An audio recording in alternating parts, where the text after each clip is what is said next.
want to now take you out to Australia, getting the latest updates from officials there, talking about what happened in Iran.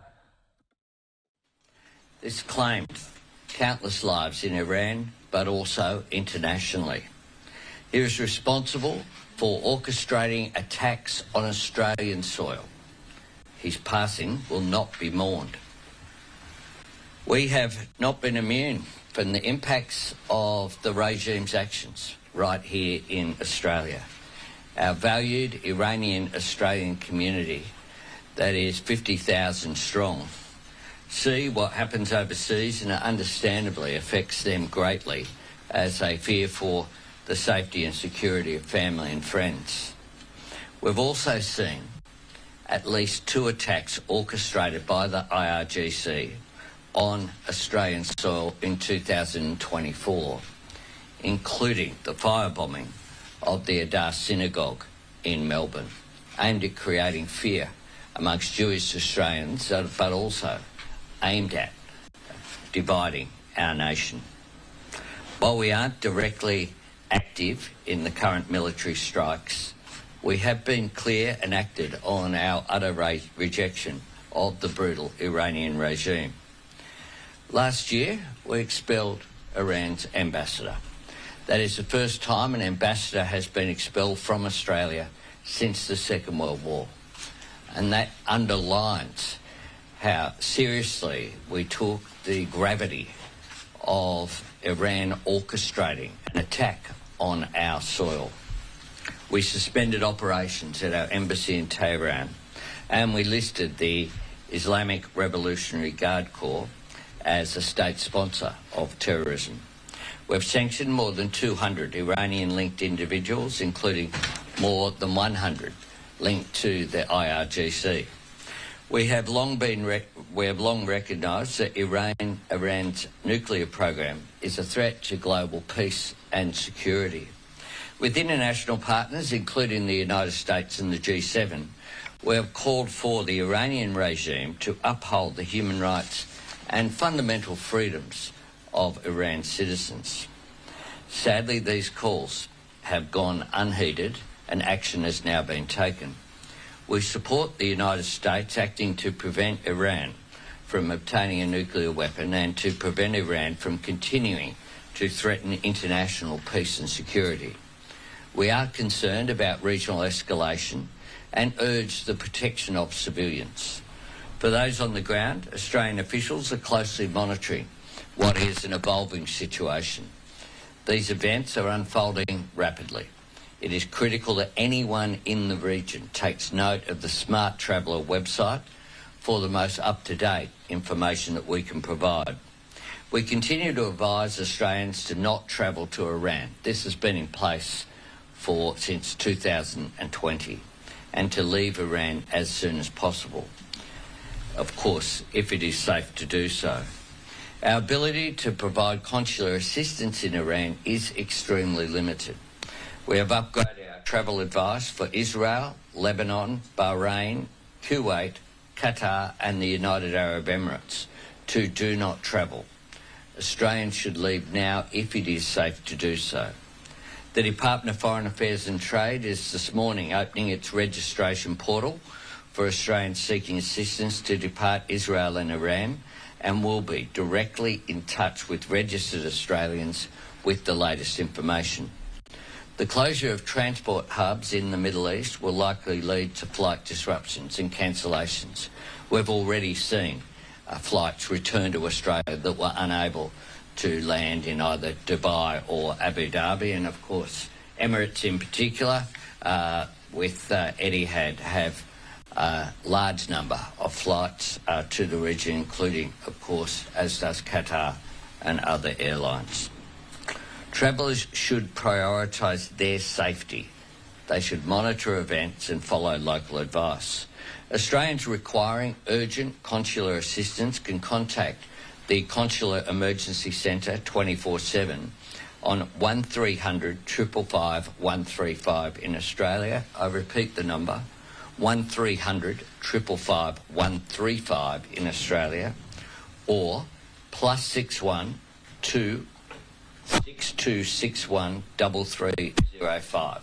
I repeat that as well, from outside of Australia, plus 61262613305. I urge everyone to follow the travel advice and to support your friends and family who are directly or indirectly affected by what is happening in the Middle East. I understand this is a very difficult time for the tens of thousands of Australians with loved ones in the Middle East. The days ahead are going to be difficult. They are uncertain. We are deeply concerned, and my government's priority remains the safety of Australians in the region. My government will do all we can to keep Australians safe and protect our personnel who are there in the region as well. Happy to take a couple of questions. Is there a moral case for this intervention and supporting Iranians who are risking their lives for democracy? You know, do you think we should be doing more to support the resistance there and you know the work to overthrow the revolutionary government? Well, that is a matter for the Iranian people. But we stand with the Iranian people in standing up for their human rights. They have suffered brutal repression.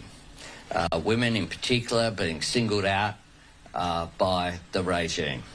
But across the board, what we've seen with the crackdown in recent times, when Iranians went out onto the street to demand their human rights, to demand a return to giving them a say over their own future, we saw the IRGC crack down brutally.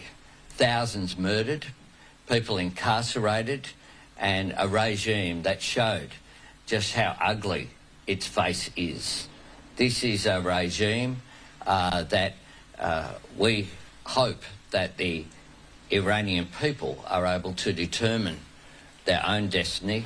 At the moment, that is clearly not the case.